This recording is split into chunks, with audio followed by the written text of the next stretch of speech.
Apa yang menyeretmu kemudian ke stand up comedy? Aku dengar nggak ada pernah kau bercita-cita menjadi komika ya? Nggak ada. Nggak ada kan? Nggak ada. Kalau mau jadi politisi mungkin ada ya? Iya. Hmm. Nah itu, makanya itu garis takdir itu kita nggak bisa rubah-rubah kan. Ketika udah di akhir baru kita bisa runut gitu. Oh takdir itu kayak gini gitu. Nah masuk ke dokter gigi itu takdir saya untuk ke stand up sebenarnya.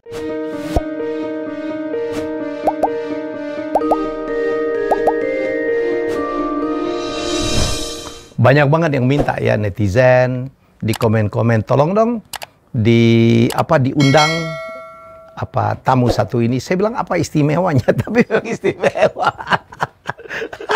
Seorang dokter gigi, saya tidak tahu udah praktek atau tidak pernah praktek.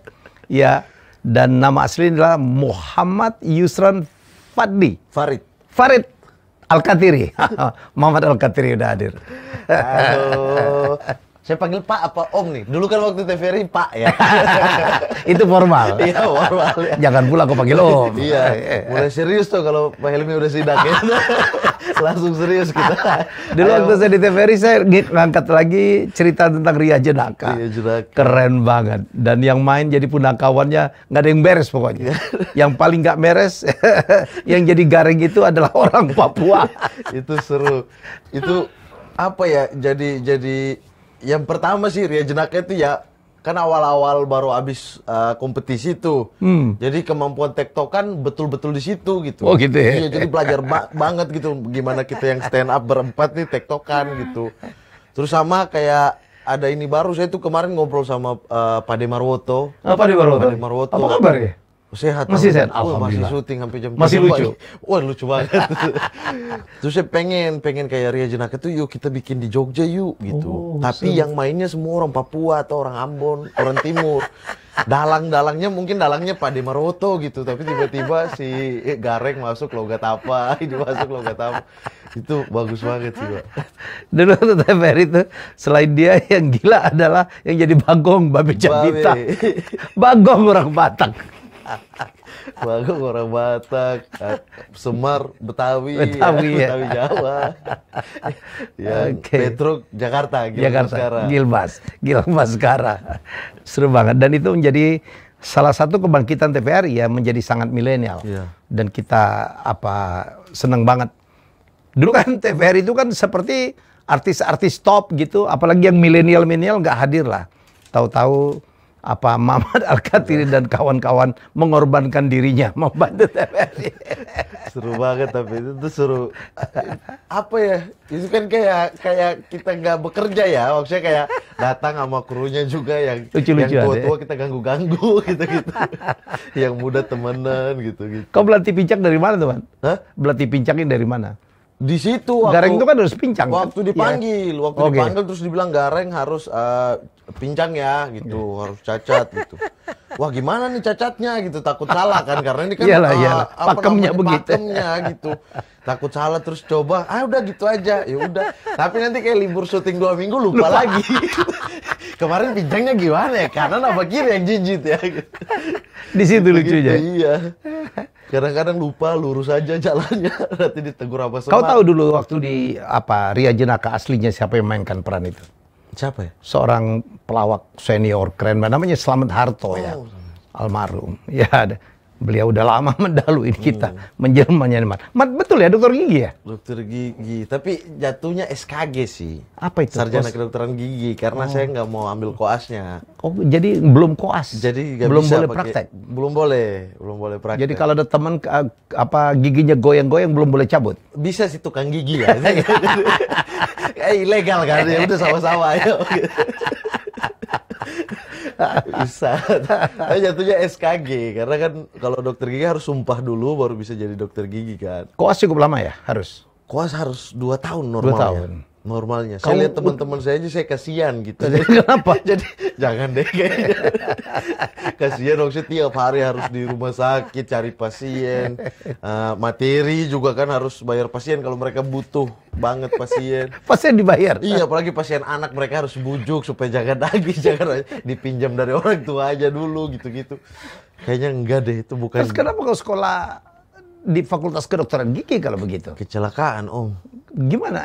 Kecelakaannya gimana? Jadi ada banyak pertimbangan kan keluarga besar, namanya keluarga besar itu kan ada kepalanya orang tua, ada nenek juga pengen cucunya jadi apa gitu-gitu. Nah kalau dari ibu pengennya itu yang pertambangan, perminyakan, geologi gitu-gitu. Jadi misalnya selesai bisa langsung LNG Tangguh atau Freeport atau jadi gampang gitu. Bayangan orang Papua begitulah ya, yang gajinya tinggi-tinggi. Biar udah gaji, kan ada om-om yang kerja di sana juga kan. Putra daerah lagi. Iya, wah gajinya oke nih, tiap bulan kirimin apa makanan-makanan ke fakir. Jadi bayangannya itu. Nah, tapi kalau dari nenek, saya dari kecil tuh nenek udah pokoknya dia harus dokter gitu. Nenek dari bapak. Nenek dari bapak. Dari bapak. Harus dokter. Dokter apapun. Apapun gitu. Yang penting cucu saya ini ya cucu tersayang gitu. Jadi diatur semuanya. Bapak minta jadi apa? Bapak nggak minta apa-apa. Terserah kau. Kakek minta apa? Enggak, kakek udah almarhum gitu. Kakek dari bapak ya udah almarhum. Cuma ya udah itu gitu, udah pengennya dokter gitu. Nah, kalau nenek dari bapak sama ibu ya menang nenek dong. Iya kan? Nah, tapi saya ya udah saya ambil semuanya. Oke, saya tes semuanya. Apa yang kalian pengen saya ambil gitu. Sementara saya ada di sosial banget yang pengennya ilmu politik atau ilmu pemerintahan gitu-gitu. Nah, ya udah akhirnya saya ikut kemauan orang tua, perminyakan dan lain-lain di UPN Jogja. Tembus. UPN Jogja tembus. Sekolah bagus itu. Iya, udah. Nih, udah keep ya. Saya udah lakuin nih. Sekarang permintaan nenek, kedokteran. Saya tes. Nah, saya strateginya supaya jangan lolos nih yang kedokteran. Iya, ternyata. Nanti tinggal debat sama ibu kan, lebih gampang kan gitu. Saya pilihan pertamanya saya taruh kedokteran gigi, pilihan keduanya ilmu pemerintahan tanpa sepengetahuan mereka. Terus? Biar ternyata lolos. Kedokteran giginya? Kedokteran gigi. Jadi di tengah-tengah pengumuman itu saya, kok bisa saya lolos ya? Ini siapa yang mau gitu? Bukan karena ada orang dalam kok, enggak? Enggak ada, nggak bisa. Waktu itu nggak bisa. Dan saya juga nggak mau kan. Jadi orang tua mau apa juga, saya nggak. Jangan, ini dosa. Ternyata lolos. Lolos ternyata. Jangan nggak diperiksa ulanganmu itu, tesmu itu. Saya juga curiga gitu. Karena bahasa Inggris sudah pasti saya salah nih. Karena kok bisa lolos gitu. Yang lain 50-50 lah, bahasa Inggris sudah pasti salah semua gitu. Yang listening, yang apa nggak bisa di telinga saya. Kok bisa lolos? Akhirnya lolos itu. Pilihannya adalah pilihan orang tua sama pilihan nenek. Akhirnya ya ibu juga kan ya pengen lah anaknya jadi dokter gitu kan. Ya udah, akhirnya mau gak mau ibu mau ngalah. Masuk lah. Saya yang ngalah saya. Saya ngalah. Masuk. Ya udah tahun pertama ibu nanya gimana, sanggup nggak? Maksudnya suka atau tidak gitu. Kalau nggak, mending baru tahun pertama nih pindah gitu. Tapi karena udah ketemu teman-teman sih, teman-temannya gokil memang. Seru banget anak sesama anak Papua. Bukan dalam kelas ini. Dalam kelas. Dalam satu jurusan yang sama ini itu seru-seru. Kita selalu bolos tiap hari Sabtu, profesor siapa kita bolos semua ya. Kita ke pantai bareng-bareng gitu-gitu. Kamu Parangtritis? Iya, kalau enggak ke yang Gunung Kidul sana. Gunung Kidul. Iya. Jadi ada tiap bulan di satu hari di hari Sabtu kita harus bolos bareng-bareng gitu. Ngapain? Biar kita kekeluargaan ya, jangan belajar mulu gitu. Jadi teman-temannya enak, saya nggak pengen pindah gitu. Ya udah akhirnya di situ, tapi ya titik-titik akhir jenuh juga karena berusaha suka tapi nggak suka kan. Jadi nggak suka dengan sekolahnya. Iya. Lulus juga tapi. Lulus 2020, 10 tahun. 2010 masuk, 2020 selesai. Satu dasawarsa. Tapi tahun. Akhirnya memang jiwanya nggak di situ. Jiwanya tidak di situ, cuma karena ini tanggung jawab kepada orang tua masih nanya terus, dia mereka nggak peduli aku mau jadi apa, ya selesaikan tanggung jawab yang mereka udah keluarin duit semester dan lain-lain itu tanggung jawabmu mana gitu. Kebetulan juga alhamdulillah banget pandemi Om. Jadi saya bisa sambil kerja di sini tapi sambil kuliah online. Jadi kalau nggak pandemi jadinya kau tetap belum lulus kan? DO pasti DO. Karena itu batasnya itu Desember si dosen telepon di Agustus Kaprodi sama sekretaris prodi, Mat, ayo gimana? Yuk lanjutin kita bantu deh gitu. Udah, jadi saya setor jadwal pekerjaan ke dosen. Nanti dia masukin kuliah ini. Oh, ini Mamat ada kerja. Gitu-gitu. Jadi akhirnya bisa selesai juga, wisuda juga. Dipengaruhi karena Mamat udah populer sebagai komika. Yang nggak tahu Membawa sih. nama sekolah juga. Ya, ada beberapa omongan mereka kayak gitu. Dan mereka tuh sayang aja aku tuh sisa sedikit, Om. Ya. Jadi sisa sedikit, cuma satu mata kuliah dan beberapa remed. Satu blok lah, bukan satu blok, mata kuliah. Dan beberapa remed dibandingkan anak-anak lain yang 10 blok, ini blok udah lulus kok Mamat satu doang. Nggak dilulusin. Iya, makanya ayolah mereka cari pahala juga lah ya. Iya sih. Iya, jadi ya udah akhirnya Pemuda Papua juga lah ya. sangat dibantu gitu. Sangat dibantu. Akhirnya bisa lulus juga 10 tahun 6 bulan. Apa yang menyeretmu kemudian ke stand up comedy? Aku dengar nggak ada pernah kau bercita-cita menjadi komika ya? Gak ada. Nggak ada kan? Gak ada. Kalau mau jadi politisi mungkin ada ya? Iya. Hmm. Nah itu makanya itu garis takdir itu kita nggak bisa rubah-rubah kan. Ketika udah di akhir baru kita bisa runut gitu. Oh takdir itu kayak gini gitu. Nah masuk ke dokter gigi itu takdir saya untuk ke stand up sebenarnya. Karena yang memperkenalkan saya stand up teman saya ketua angkatan saya namanya Jody Putra Diharjo. Satu kontrakan sama saya. Dia gila banget stand up. Tidur itu dengan stand up luar tuh, yang bahasa Inggris tuh.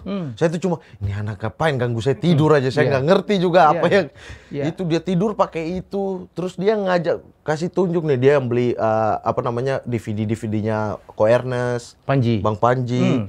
Dia beli tuh, Mat lihat nih ini namanya stand up gitu. Dia yang perkenalkan. Iya. Jadi kita tuh sering sharing gitu. Dia tuh dari yang buta sama sekali nggak tahu apa-apa soal politik, nggak suka sama sekali politik, pada akhirnya suka nonton berita karena terpengaruhi aku. Suka bola karena aku gitu. Nah, dia juga mempengaruhi aku di sisi-sisi lain gitu, kayak reptil gitu-gitu. Dia pelihara reptil stand up. Nah, saya kecemplungnya yang di stand up gitu. Di stand up ketika lihat stand up kan udah jiwa politik ini udah lama hilang kan. Nah, terus pas ketika dia tunjukin itu, saya tuh dalam pikiran ini sebenarnya bisa tanpa harus kuliah politik. Maksudnya jiwa-jiwa jalanan itu bisa lewat sini nih gitu. Akhirnya saya suka nonton. Saya pelajari tekniknya apa. Terus dia bilang, ayolah audisi yuk. Saya bilang, lah kau yang suka gitu kan. Enggak, kau audisi coba. Iya, oke. Terus udah, jadi setiap janji kita itu kan ditulis di tembok ya, tembok rumah. Oh berdua itu? Iya. Jadi sidang kapan, mau sidang skripsi kapan? Tulis. Nah kalau lewatin bayar makan kayak apa gitu. Oke juga ya. Iya gitu. Jadi udah akhirnya, oke, saya janji audisi gitu. Audisi Suci 5, Suci 5 di Malang. Saya di Malang, saya ke Surabaya audisi. Itu dia nggak tahu. Oh kok dia nggak tahu? Dia nggak tahu, saya kasih tahu. Tapi itu gagal gitu. Nah Suci 6 saya audisi dapat golden ticket. Nah itu dia udah tahu tuh, oh Mama tuh udah masuk gitu. Nah Suci 7 itu dapat golden ticket tapi nggak ditelepon. Oh, jadi Kompas sampai ke Jakarta? Enggak, jadi Kompas itu sistemnya semua yang terkumpul misalnya 30 yang penerima golden ticket. Nanti mereka saring langsung gitu, bukan audisi lagi gitu. Nggak usah tampil lagi, mereka langsung pilih lagi 16 gitu. Dan kau nggak terpilih? Saya nggak. Nah, berikutnya baru Suci 7 baru dapat ditelepon masuk di Kompas waktu itu. Dan keluar jadi runner up? Runner up. Kau kalah dengan siapa waktu itu, Man? Ridwan Remin. Orang Bogor ya. Ridwan kemarin kesini juga. Karena guru saya yang ngajak ketua angkatan itu orang Bogor juga, jadi saya nggak bisa kalahin orang Bogor. Takut kualat kok? Iya, saya takut kualat sama orang Bogor. Iya, orang Bogor yang berjasa soalnya. Ya gitu. Jadi emang kesini-sini Om baru saya runut. Ternyata takdirnya emang. Oh iya. Emang tujuan masuk ke Tuhan cuma taruh nih, kau ketemu siapa, nanti jalurmu apa gitu. Sekarang baru bisa. Iya. Jadi itu yang saya lagi nulis buku, Man, judulnya Connect the Dots ya. Jadi kadang-kadang harus begitu. Kekecewaan, kegagalan kita di masa lalu itu justru menjadi faktor sukses sekarang. Iya. Gitu loh. Iya. Jadi kau memang takdirmu kalau kau masuk sekolah politik mungkin kau nggak bisa nggak bisa terkenal ini kan? Yes. Jangan-jangan kau udah nggak tahu jadi ini apa pemimpin demo atau apa, saya nggak tahu. Udah di ini ormas gitu ya. Atau di ormas. Iya, habis itu ormasnya dibubarin gitu. Selesai. Aduh. Dan jadilah Muhammad Al-Katiri komika Papua pertama. Iya, betul ya? Di stand up comedy Indonesia ya. Di stand up comedy Indonesia ya. Yang di Kompas itu pertama. Sebelumnya di tempat lain nggak ada juga dong? Ada, misalnya ada senior saya di Jogja juga dari Manokwari, Aan Papeda namanya. Itu dari Manokwari juga, cuma kan dia tidak masuk ke kompetisi gitu. Ya, kompetisi. Nah, kalau di kompetisi saya Papua pertama gitu. Papua pertama. Setelah itu baru Yewen. Dia Yewen ya. Yewen di Indosiar tapi Indosiar. beda ini juga. Lucu-lucu ya. Iya, alhamdulillah mulai. Ya tapi kan budaya mop itu udah dari dulu ya. Budaya mop Papua itu kan udah memang dari dulu gitu. Orang Papua kan suka banget kumpul bercerita pengalamannya dengan ditambah bumbu. Ya. Bumbu ini bisa jadi bumbu lucu, bumbu horor, bumbu macam-macam nih.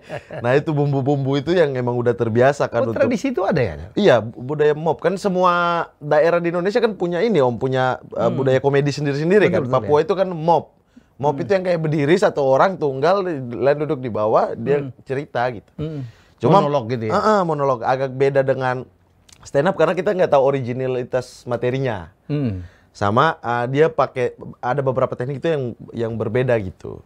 Nah tapi itu sangat masuk di orang Papua kalau yang mop gitu. Kayak kita bercandain, bercandain logatnya orang mana gitu, orang Papua juga tapi dari mana gitu. Yang biasa kan ada tuh di satu daerah kayak Jawa biasanya gapak yang sering banget dipakai gitu kan. Nah di Papua juga gitu, jadi sangat segmented, sangat Papua gitu.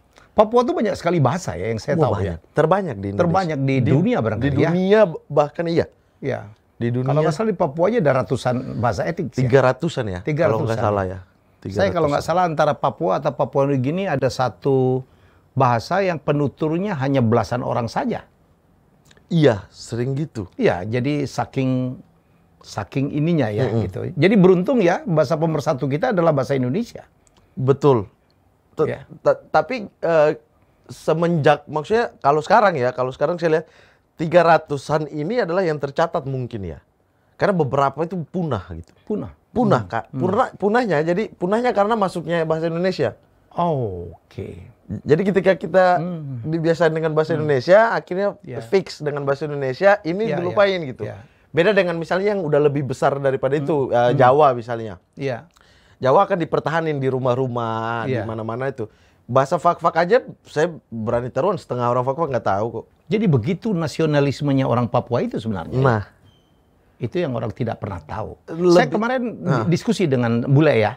Bule. Dia ternyata pengamat suku-suku Indonesia termasuk Papua. Dia terpukau dengan cara berpakaian berbeda, cara hidup berbeda, makan berbeda, fisik berbeda. Dia bilang, Helmi, bagaimana mereka kok masih bisa dalam satu rangkaian NKRI? Bagaimana mereka berbahasa? Saya bilang, kita punya satu bahasa saja. Mau orang Papua mana kek, bagian mana, mau ke Aceh, Padang, mau ke Jawa, kita hanya bicara satu bahasa Indonesia. Cuma yang dilupa adalah yang tadi itu dilestarikan gitu kan. Mestinya. Gitu. Mestinya. Ya. Saya pengen itu di setiap 300-an itu kita bikin 300 kamus deh gitu, biar nggak hilang gitu. Nanti jangan tiba-tiba kan orang cuma tahu iya banyak, terus tiba-tiba kayak lagu Apuse. Iya. Apuse yang diprotes yang bukan. Diprotes. Katanya itu bukan bahasa Papua ya? Iya, Yamko apa? Yamko. Yamko, iya. Iya, Yamko. Iya, itu yang bukan bahasa, tidak ada di bahasa Papua manapun gitu. Iya, kan. itu ketahuannya belakangan ya? Ketahuan belakangan dan karena kita anggapannya kan banyak nih. Banyak. Oh, mungkin dari sana. Iya, kalau Om Helmi dengar, oh ini mungkin ini dari lembah sana. Kita di Papua juga gitu. Ini mungkin bahasa orang dari gunung sana gitu.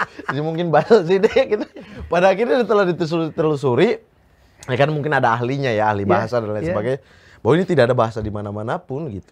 Lantas dari mana tuh ya lagu itu? Nah itu, yang cipta juga kan tidak jelas siapa. Bisa jadi yang ciptanya bukan orang Papua juga kan. Iya, kita bikin bunyi-bunyian aja, orang tahu bahasa Papua nih gitu. Jangan itu asal-asalan aja ya? Ya makanya. Haruna Wakombe. Mungkin diambil gabungan kata dari mana digabungin. Iya. Saya waktu ada orang yang memberitahu itu, saya kaget. Karena ternyata orang Papua pun tidak tahu ini bahasa Papua suku mana ini. Itu. Saya juga kaget, orang Papua juga kaget gitu. wah selama ini kita pikir Biak atau kita pikir Merauke atau kita pikir kan banyak gitu. Iya, 300 lebih. Jadi ada plus minus sih sebenarnya dari bahasa yang banyak itu. Kalau banyak ini terus kita lestarikan menjadikannya bahasa rumah, saya pikir bagus gitu. Punya tetap dipertahankan kan, karena kalau kita lihat di budaya misalnya Jawa semua hal dipertahankan gitu. Iya. Bahkan di bandara-bandara aja kita lihat dengar pengumumannya 3, bahasa Inggris, bahasa Indonesia, bahasa Jawa gitu. Di Papua hanya 1 bahasa ini bahasa Indonesia. semacam pemikiran juga dari Muhammad Al-Kathir ya. Iya, maksud saya dilestarikan oke gitu, tapi kita mau jadi satu seperti apa nih? Kalau satunya hanya di mulut, satunya itu hanya apa kiasan gitu. Oh, kita berbahasa satu bahasa Kalau Indonesia. saya Muhammad, saya melihat dari satu sisi betapa saya menghargai orang Papua. Ya, terserah anggapan orang seperti apa yang Papua, kemudian seperti apa. Tapi menurut saya kalau dari melihat itu luar biasa saya respect dengan orang Papua. Ya mereka ya sampai kalau pernyataan Muhammad sampai mengorbankan bahasa aslinya ya demi untuk mempertahankan sebagai bahasa salah Indonesia. satu alat pemersatu Sumpah Pemuda gitu kan satu bahasa Indonesia. Artinya bahasa Indonesia itu sampai ke pelosok-pelosok. Cobalah kita. Saya pernah praktek baksos gitu, ya semacam KKN, pengganti KKN gitu. Dulu kan kita nggak ada KKN kan. Ya karena KKN sekarang artinya lain ya. Dulu kan kuliah kerja nyata. Nah, sekarang apa? Sekarang korupsi, kolusi nepotisme ya kan? Ya. Tapi katanya nepotisme boleh kata Pak Mahfud. Nggak bercanda Pak. Sorry Pak. Ini nepotisme yang gimana kan nggak semuanya buruk. Nah itu kayak misalnya di pelosok di Muntilan waktu itu baksos, terus saya kebagian tugas jadi yang ini apa diagnosis gitu, diagnosis dia sakit apa dan lain sebagainya gitu. Lah yang datang semuanya pakai bahasa Jawa yang kromo, yang halus gitu, terus saya tahu dari mana. Lah ini bisa ada yang ganti nggak itu maksud aku? Saya sudah pancing berbahasa Indonesia pun nggak bisa mereka jawab pakai bahasa Indonesia. Sementara di Papua, di pelosok Papua manapun gitu, mereka bahasa Indonesia. Berbahasa Indonesia bisa. Yang membedakan cuma logat ya, Mat ya? Yang membedakan logat. Iya. Kalau saya pergi main bola apa? Sapi bola ya? Sapi main bola. Sapi main bola. Sapi main bola. Sapi main bola. Saya pergi main bola. Sebenarnya itu karena sebenarnya sama kan, cuma karena omongannya terlalu cepat. Cepat ya. Sapi bola. Jadi dengarnya sapi ya. Gitu-gitu. Sapi makan, saya pergi makan. Sama kayak Betawi ya, maksudnya kita ngerti kan, semua orang bisa ngerti dengan bahasa mereka kan, padahal itu kan bahasa Betawi kan. Bahasa Betawi. Yang umum lah, umum Indonesia. Jadi gitu, Papua itu banyak sekali sapinya ya. Sapi ya. Sapi, kopi juga. Kopi lagi ada. Kopi. Iya, kopi dan sapi. Iya, kopi dan sapi. Oh iya, memang kopi kan harus pakai susu sapi, biar enak kan. Biar enak gitu. Jadi karena minatnya Mamat memang politik itu ya akhirnya mengisi apa materi-materi stand up-nya ya. Iya. Ya kan stand up kan dari keresahan ya. Betul. Saya nggak bisa yang tipikal yang apa namanya menggali sesuatu gitu yang saya tidak resah gitu. Mungkin teman-teman banyak yang bisa gitu, tapi saya nggak bisa. Saya harus betul-betul nyentil di kepala saya gitu, baru saya bisa membuatnya jadi satu materi. Atau saya menemukan lucu dari hal yang saya keresahan dulu, baru saya bisa bongkar dia gitu. Nah itu yang resah ke saya ya hal-hal sosial. Sebenarnya tidak politik juga, cuma lebih ke keresahan. Lebih sosial, lebih resah. Kalau saya resah dengan misalnya cara orang Papua melakukan sesuatu juga saya akan bahas aja gitu. Kalau dapat lucunya, kalau nggak dapat lucunya ngapain saya bawain kan. Tapi bedanya lucu sama buat orang tersinggung itu kan tipis ya, Mat ya? Iya, sangat tipis. Makanya saya itu sangat hati-hati di penempatan hal-hal yang sebenarnya kata sambung, kemudian misalnya deh kita sebut, misalnya kita mau ngomongin apa gitu, terus kita sebut presiden. Ya tidak akan menjadi apa-apa bagi kita karena kita nggak sebut presiden apa gitu. Nah jadi kan hal-hal yang sebenarnya simpel kalau kita lupa malah membahayakan diri kita gitu kan. Nah itu yang sering saya jaga gitu. Jadi alhamdulillah belum sampai sekarang belum ada sih. Belum ada. Ada sih beberapa cuma yang tidak terlalu minor-minor aja. Minor-minor aja. Yang tersinggung gitu-gitu. Mamat dari fak-fak. Fak-fak. Saya kalau dengar kata fak-fak itu gimana gitu, masa dibahas ya. Fak-fak. Fak-fak. Fak-fak Papua Barat. Papua Barat. Iya. Ya. Jadi karena Mamat juara banyak sekali melahirkan akhirnya komika-komika dari Papua juga ya. Kalau mungkin sebenarnya bapak stand up komedi timur Indonesia itu sih Bang Ari Keriting ya. Karena munculnya walaupun dia orang Wakatobi ya. Iya, tapi kan dia timur Indonesia pernah timur. di Papua juga ya. Oh iya kan dia kerja lapangan apa Iya, iya. gitu-gitu kan dia sering proyek-proyek tata kota tuh kan. Emang di mana-mana dia. Nah, maksudnya dari Bang Ari yang muncul akhirnya ada gebrakan bahwa sebenarnya komedi timur itu bisa diterima secara nasional gitu. Yang penting kita sesuaikan dengan keadaan yang ada kan. Sehingga muncullah saya gitu, muncullah Abdur yang diajak Ari untuk masuk gitu-gitu. Terus muncul yang lain-lain. Tapi kalau di Papua sendiri misalnya kayak di Fak-Fak sendiri, saya kemarin ada acara di sana terus pulang terus tiba-tiba ada stand up gitu.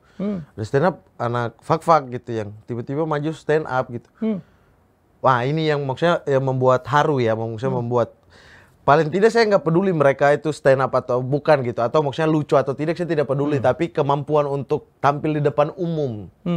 Karena jiwa minder anak-anak Papua itu sangat besar gitu. Emang ada minder itu ya? Sangat minder. Dibandingkan dengan yang non Papua gitu, terutama dibanding dengan Jawa gitu. Iya, makanya kalau Om Helmi suka biasa dengar cerita, misalnya kayak suka diliatin sama orang Papua atau apa. Nah itu bukan bagian daripada kita mau menyerang, tapi defend sebenarnya. Karena kita minder, iya. Apa dia insecure macam-macam gitu. Karena hal-hal yang kita lihat itu kan tidak sesuai dengan apa yang ada di sana gitu. Maksudnya di sini kita melihatnya TV, media dan lain sebagainya menampilkan hal-hal yang wow gitu, dan di sana nggak ada misalnya mall dan lain sebagainya gitu. Kita mau masuk mall aja awal-awal insecure, naik eskalator ini kalau saya salah ada orang lihat nggak ya gitu-gitu. Segitunya ya? Segitunya. Bagaimana beberapa teman-teman tuh dan kita biasa kan saling ejek sendiri-sendiri gitu kan. Nggak bisa lagi, nggak bisa. Sesama Nah, Papua. kalau sesama kita kan cair-cair aja ngejek-ngejeknya. Nah, ketika sama orang lain gitu. Sama orang yang dari kota besar yang itu, dia akan sangat minder dengan orang itu karena orang ini bisa semuanya sedangkan dia terbatas bisanya gitu. Minder itu juga yang membuat akhirnya ada faktor sensitif juga ya, Mas? Yes, benar sekali. Faktor sensitif itu karena minder. Jadi banyak orang kan biasa orang Papua jahat atau orang Timur jahat ya, kita makan aja diliatin atau kita ini aja diliatin, bisik-bisik aja diliatin. Nah, bukan masalah dia liatinnya tuh apa karena mau jahat gitu, tapi dia bisik-bisik itu udah insecure sama dirinya. Segitunya gitu. Kita tuh untuk maju ke depan kelas aja kadang-kadang ragu-ragu, dan banyak teman-teman di sana yang punya potensi luar biasa tapi kendalanya adalah di tampil. Jadi makanya kalau di nasional kan ya sangat sedikit gitu entertain dari Indonesia Timur atau dari Papua. Selain pasarnya, maksudnya apa? Selain wadahnya yang memang tidak ada, ya kita sendiri yang gerak juga jarang gitu. Ada handicap untuk itu ya. Padahal talentanya kan luar biasa ya. Iya. Cuma kalau misalnya paling di sepak bola. Karena kita melihat ada banyak orang Papua lain. Nah tujuan dari kami itu sebenarnya segitunya memberikan contoh, bisa loh, kita tuh bisa gitu. Yang penting tampil aja dulu. Yang penting berani dulu, disuruh apa berani gitu. Di dunia entertainment cukup banyak ya, ada Edo, ada Noe dibandingkan lah ya. dengan lain, apakah banyak Om? Karena kan saya lihat potensi luar biasa ya. Gini aja deh, mitos atau stereotip di orang Indonesia Timur adalah bersuara bagus. Bisa hitung di Idol berapa banyak dibandingkan dengan semua peserta. Apa ini? Masalah kesempatan kah? Atau masalah keberanian kah? Dua-duanya. Menurut saya nggak ada ya kemunduran satu kelompok, itu nggak mungkin dari faktor internal doang atau faktor eksternal doang gitu. Dua-duanya kolaborasi. Internalnya juga memang minderan, nggak mau tampil, nggak bisa tampil, dan dari sini juga nggak ada wadahnya gitu. Banyak film Indonesia Timur kan diprotes kan, karena yang memainkan bukan dengan logat Indonesia Timur. Misalnya kayak kemarin film yang syuting di NTT gitu, pakai artis dari sini, dia harus belajar bahasa sana. Ketika dia lafalkan berbeda, bukan gitu. Terus wajahnya karena mereka putih, orang sana agak gelap kayak kami, dihitamin gitu, pakai make up, terlihatnya pucat gitu. Tapi tidak ada wadah kan, berarti kenapa nggak bikin open casting? Ya karena kejarnya pasar. Nah hal-hal itu tuh yang kita makanya di pelosok, ya bukan Papua aja sih menurutku, pelosok Jawa juga minder ketika datang di kota gitu-gitu. Apalagi kita yang di Papua sana gitu. Harus ada sesuatu yang harus dilakukan. Dan saya pikir apa yang Mamat lakukan memberikan contoh orang Papua ternyata bisa sukses juga secara nasional ya. Iya, dalam iya. bidang entertainment. Sebenarnya tujuan kami semua novela, Kakak Miki gitu. Selain mengejar keinginan pribadi ya, artinya keinginan pribadi itu saya bisa nih, saya bisa lolos nih, atau saya pengen tampil di TV nih gitu-gitu. Selain keinginan itu ada keinginan kedua dan ketiga, yaitu memberikan contoh buat adik-adik di sana. Gitu. Iya. Misalnya Bang Ari gitu dan lain-lain. Bang Ari kan nggak mau sama sekali dulu audisi dan lain sebagainya, dipaksa sama anak-anak dan lain-lain. Hal-hal kayak begitu sih, maksudnya menurut saya kita nggak hanya tampil untuk diri kita gitu. Kita mau berikan contoh, jadi selebar mungkin peluang anak-anak timur itu, makanya kita tuh nggak pernah merasa tersaingi. Karena memang tujuannya bareng-bareng gitu. Kayak saya dengan Ari, dengan Abdur, dengan teman-teman lain, Yewen dan lain sebagainya, itu kita saling support gitu. Padahal kan kalau mau dipikir secara logika, saingan saya gitu kan. Tapi kita nggak pernah merasa, Tapi nggak ada juga merasa bahwa mentang-mentang di Papua ada yang menghalangi, tidak juga kan? Sangat tidak. Saya pikir orang kayak saya, wah sangat welcome, sangat senang. Saya kalau ada kompetisi, ini dari Papua, ini non Papua, kalau ini sama, saya menangin Papuanya lah. Kenapa tuh? Ada rasa keberpihakan gitu ya. Ada rasa keberpihakan, saya pikir karena kita harus memberikan peluang yang luas gitu ya kepada seluruh bangsa Indonesia, terutama menurut saya Papua. Menurut saya respect betul ya dengan secara sejarah ke belakang gitu. Misalnya kayak reporter atau anchor deh. Ya. Coba kita lihat di. Waktu saya di TVRI, saya ambil satu tuh. Ada kan? Ya, tapi Sophia kan dari Panumbu. TVRI Papua kan? Iya, saya panggil. Saya bilang Indonesia. Iya. Ya, saya waktu jadi di TVRI, saya undang itu Sophie ya, namanya Sophie Panumbu ya, Cari. Dari Panumbe. Jayapura ya? Dari TVRI Papua Jayapura kan? Lucu.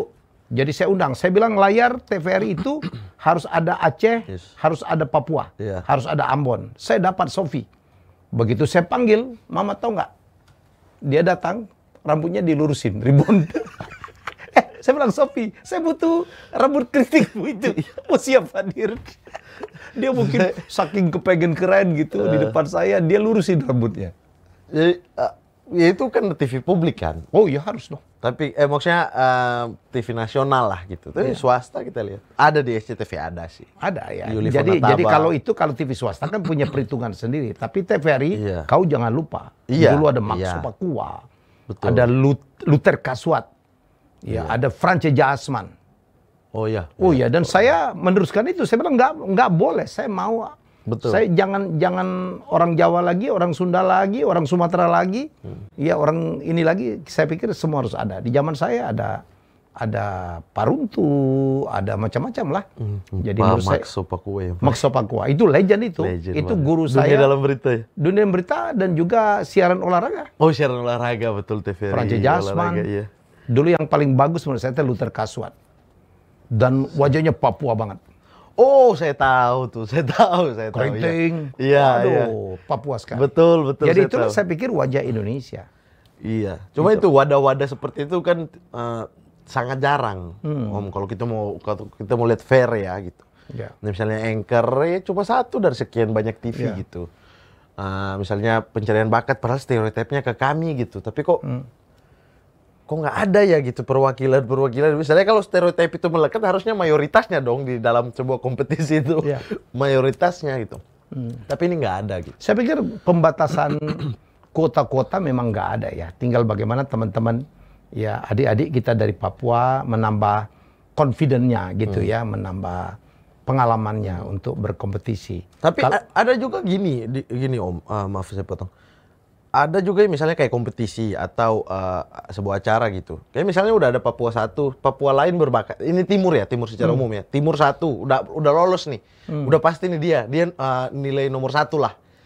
Kemudian ada yang nilai nomor 4 gitu. Harusnya masuk juga gitu. Tapi karena udah ada ini digeser gitu. Oh, rasanya karena enggak. satu aja gitu. Rasanya enggak. Banyak.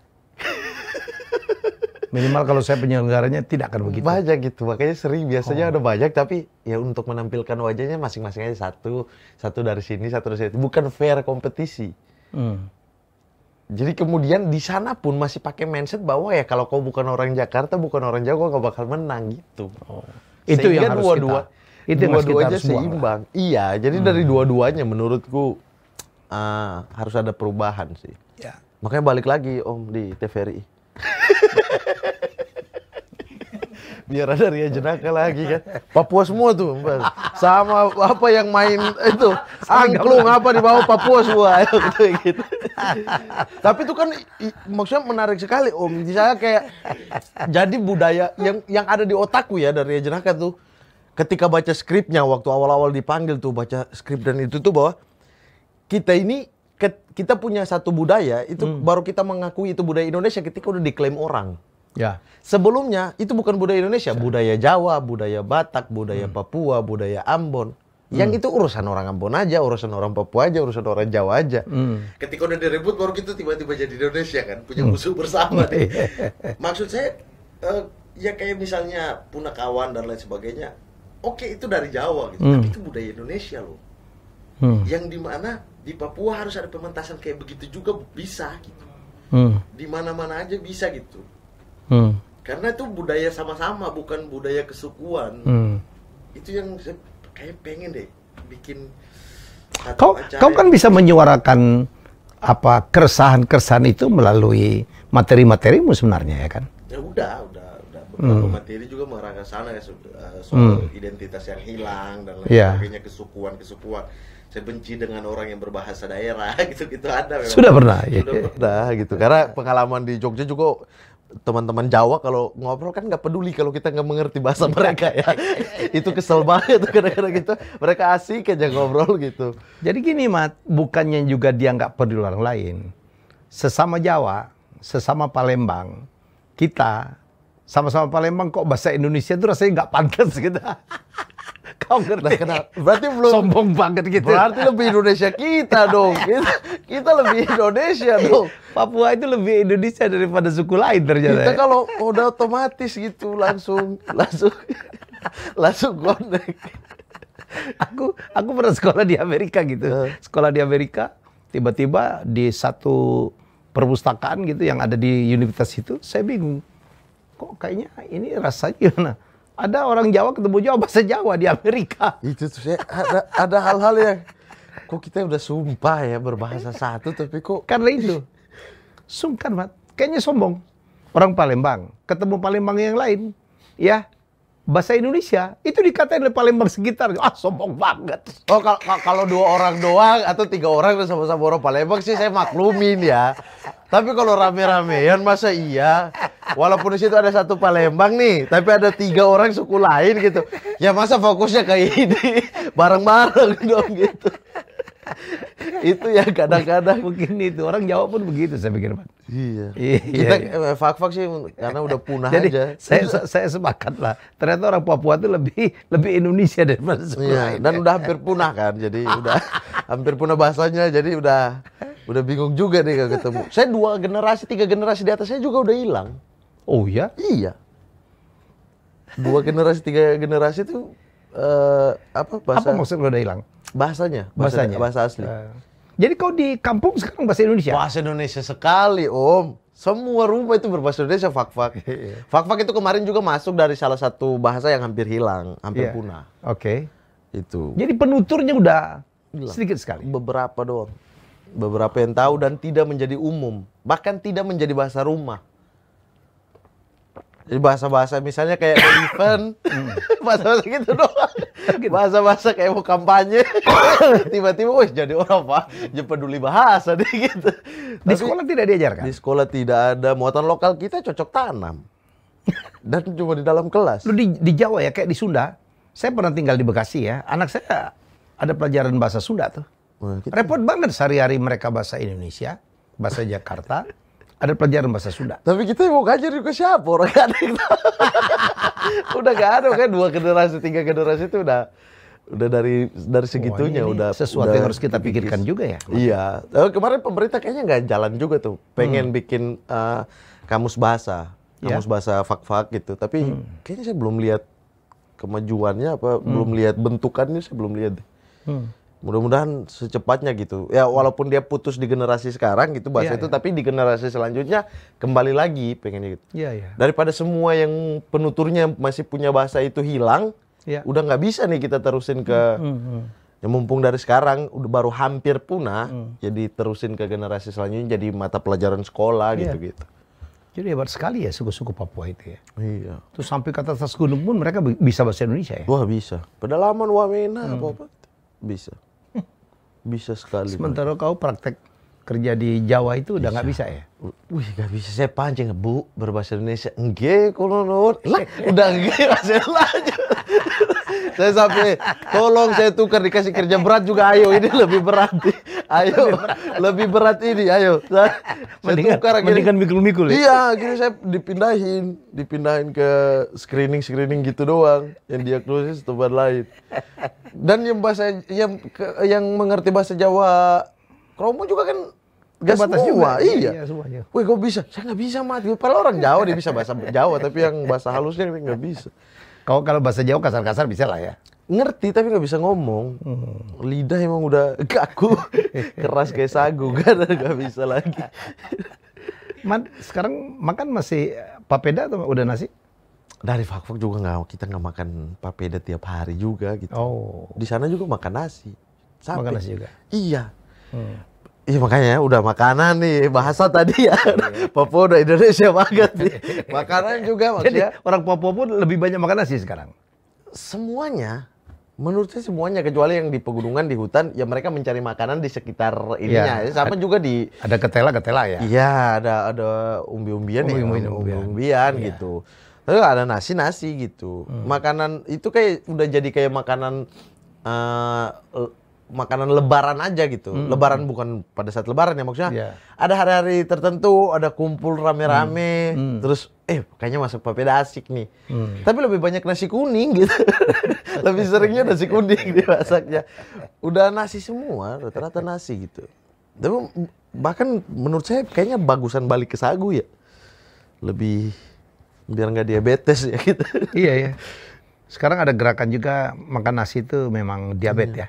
Ada yang mau mempopulerkan sorghum gitu-gitu ya. Iya, padahal sagu itu udah paling bagus. Ya, kalau gulanya sedikit gitu. Paling yang nggak bisa mungkin orang yang batuk ya, karena lengket.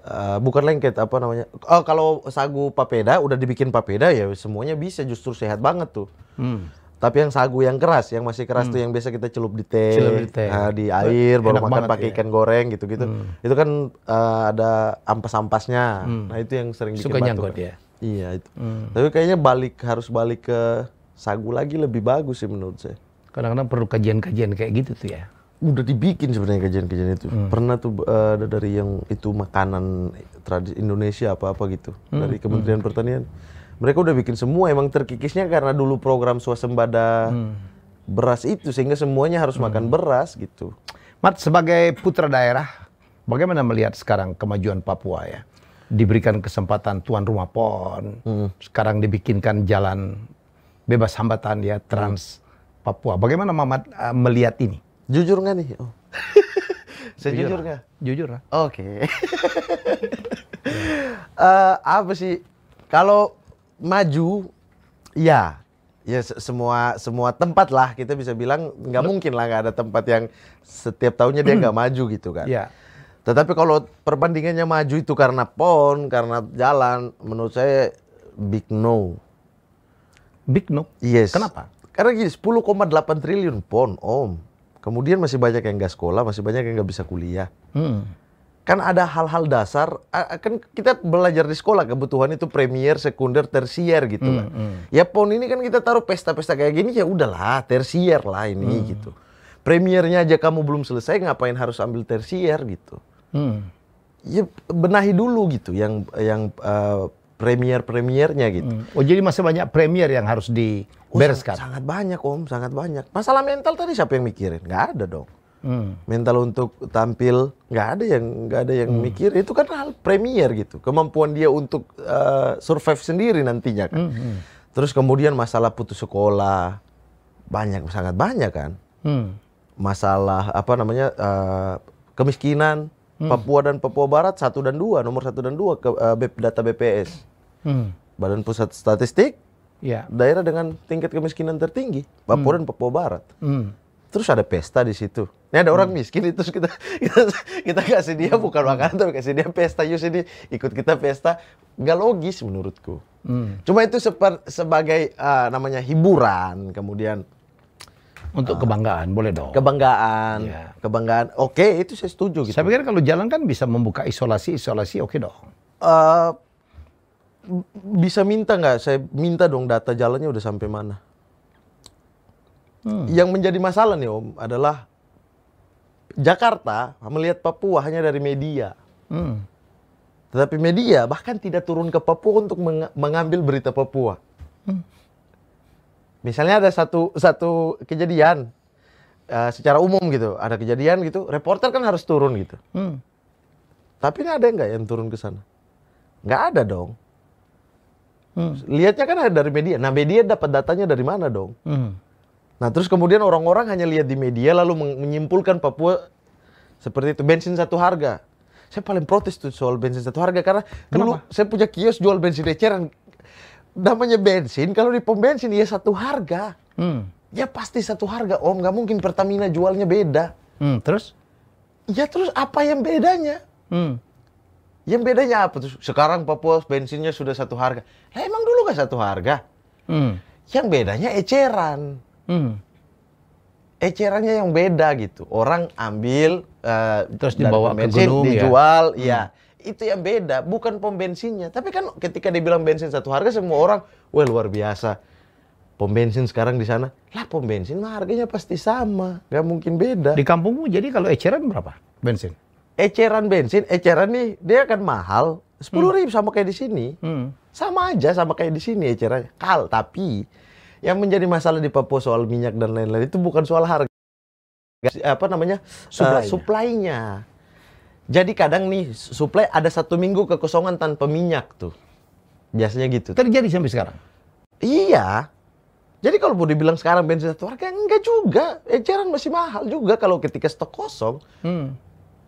Itu apa? Satu harga jauh. Tapi kan orang hanya melihat dari media. Jalanan, makanya saya minta data. Mana jalan? Jalannya menghubungkan kemana sih? Itu satu. Maksudnya akses tol laut deh. Itu kan yang janji secara terbuka. Bahkan ini lebih sangat bisa strategis untuk wilayah barat ya. Sorong, Fak-Fak, kemudian Manokwari, Bintuni itu sangat strategis dengan tol laut. Jalan nggak gitu? Belum. Pelabuhannya dibikin, tapi kemudian apa namanya? Kapalnya? Kapalnya yang konektivitasnya ini mana gitu? Oh, kapal di Fak-Fak masih 2, dari dulu juga 2. Ya masuk tuh kapal Pelni ya, kapal putih ya gitu. So apa gitu? Nah makanya seringkali kita tuh melihat Papua, membuat kebijakan di Papua dengan kacamata Jakarta. Itu yang kita bingung gitu. Sebagai orang Papua itu kan nggak gini loh, ini bukan masalahnya. Masalahnya tuh ini gitu. Tapi karena media dan kemudian kacamata Jakarta melihat Papua, itu jadinya salah sasaran gitu. Kayak tadi misalnya PON, kemudian jalan, ya udah coba buka-bukaan aja gitu. Bensin satu harga. Itu kan hanya apa ya? Hanya bagian daripada menguahkan sebuah kebijakan yang nggak ada, dan orang nggak ada yang cross check karena nggak ada yang ke sana. Tapi Muhammad kan tahu bahwa Papua itu kan diberi dana APBD yang besar, betul. ada dana Otsus kalau iya, iya, itu yang saya kritis juga ke pejabat-pejabat di sana. Bukan hanya pejabat pusat dong ya? Tidak, sama sekali tidak. Sama sekali tidak. Internal eksternal ini pasti 50-50, 50-50. Nggak mungkin hanya karena pusat doang, nggak mungkin hanya karena Papua doang, pasti dua-duanya. Yang di sini cuma ikut-ikutan kan. Yang penting di mana banyak dana, ya mereka oke-oke aja gitu. Nanti pulang di sana ngomong ke rakyat beda. Itu yang terjadi gitu. Pejabat Papua juga saya maki-maki aja. Saya nggak peduli om. Yang pejabat Papua juga iya. Cuma kan pemegang kebijakan secara nasional ada di sini gitu. Ketika yang ini menekan, apalagi udah ada Omnibus Law, itu kan bisa satu pintu semua. Iya. Artinya dari atas itu bisa menekan gubernur dan bupati tidak punya kewenangan seperti dulu lagi gitu kan. ya sudah pasti tupoksinya kita kasih ke sini dong. Lebih besar kan gitu. Artinya dia bisa merunutkan. Tapi yang dari sini melihatnya dengan kacamata Jakarta. Yang di sini lihatnya duit. Pejabat ya. Pejabat yang di sini lihatnya duit. Berapa duit yang bisa masuk ke mereka gitu. Berapa bisa masuk ke kroni-kroni mereka. Ketika sejalan dengan Jakarta, ya udah connect. Masyarakat bodo amat. Itu yang menjadi masalah. Makanya sudut pandangnya selalu Jakarta. Sudut pandangnya Jakarta. Jakarta melihat begini. Kayak undang-undang Otsus. Emang di survei ke masyarakat ke sana. Mereka bahasnya di sini. Undang-undang Otsus yang baru ya. Yang tahun 2021. Emang di sana udah mendengar semuanya. Ini yang kubu ini bilang apa, yang sini bilang apa, yang Papua di pantai maunya gimana, yang Papua di gunung maunya di gimana, suku ini maunya gimana.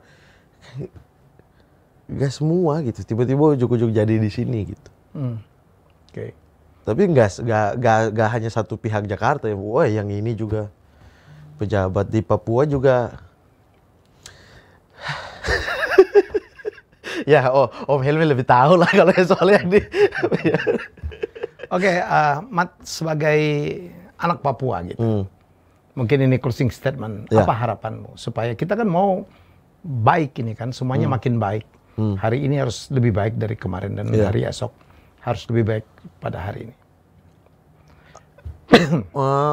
Ya tadi sih sebenarnya yang marilah melihat Papua dari Papua gitu, melihat Papua dengan marilah kacamata melihat Papua dari sudut Papua. pandang Papua. Yes, dan kacamata kacamata Papua gitu. Walaupun di dalam Papua sendiri gitu banyak banyak suku yang kepentingannya beda-beda, yang kemauannya beda-beda, keinginannya beda-beda. Yang satu mungkin mau sekolah, yang satu mungkin pengennya maju secara bangunan gitu-gitu, maju secara mall, harus ada mall ya, infrastruktur. Kan beda-beda nih kepentingan, tapi marilah melihat dari situ, jangan melihat dari nasional terus yang melihat ke sana, yang seolah-olah mereka paham banget gitu. Sementara di pejabat di Papua pun tidak pernah turun ke bawah, artinya tidak pernah mengetahui, mereka hanya sesuai dengan kepentingan mereka gitu. Jadi pakai kacamata Papua, bukan hanya sekedar kacamata Papua, tapi kacamata rakyat Papua gitu. Rakyat Papua itu maunya apa sih? Menurut saya akan damai-damai aja gitu. Yang pantai maunya apa nih? Yang gunung maunya apa nih? Nah, yang cari lembah titik maunya tengahnya. apa ya? Iya. Yang ini maunya apa? Semuanya pengennya apa gitu. Nah, sama-sama gitu. Nah, ketika sudah bisa ada, ya misalnya saya selalu kasih contoh ini sih Om. 1 tahun Gus Dur kok bisa Papua aman? 1 tahun doang loh. Kan ada contoh yang bisa dipakai nih di kemudian hari berarti. Contoh yang karena Gus Dur tidak pernah melihatnya dari kacamata, jadi nggak pernah bikin keputusan Papua di Jakarta, jadi Papua. Tanya dulu, oh iya, oh gini, maunya gini, oh gini, ya udah, gini aja ya, gimana? Oke. Papua kan beragam juga, Mat. Ya itu tadi, kan semuanya. Gus Dur kan menelusuri semuanya. Bisa, 1 tahun loh, cuma 1 tahun masa bisa? Masa yang sampai 5 tahun 2 periode, masa iya enggak? Kan 2 presiden kita belakangan ini kan 2 periode semua, 10 tahun dibandingkan 1 tahun masa kalah. Tapi tinggal ambil aja, dulu apa yang Gus Dur lakuin gitu. Ya yang Gus Dur lakuin ya tinggal turun ke bawah. Tinggal tanya, petingginya mana? Udah, petinggi, pejabatnya mana? Nah, ya rakyatnya mana? Sesuai nggak nih semua? Kalau nggak sesuai, gimana? Gitu aja. Yang mereka nggak suka, ya nggak dilakuin. Yang mereka suka, ya lakuin. Aman kok, aman. Oke, siap. Terima kasih, Mat. Sama-sama, Om. Jadi sekali lagi, keren ya. Marilah kita melihat Papua dari sudut pandang orang Papua. Betul ya, Mat? Betul sekali. Semoga kita menjadi makin baik ya, semua Indonesia makin baik. Ya, Papua makin baik. Kita semua pun juga yang di luar Papua makin baik. Karena memang kita harus menjadi lebih baik. Kita jumpa lagi dengan tamu saya selanjutnya. Bye. Terima kasih sudah menonton Helmi Bicara. Jangan lupa untuk like, komen, share, dan subscribe.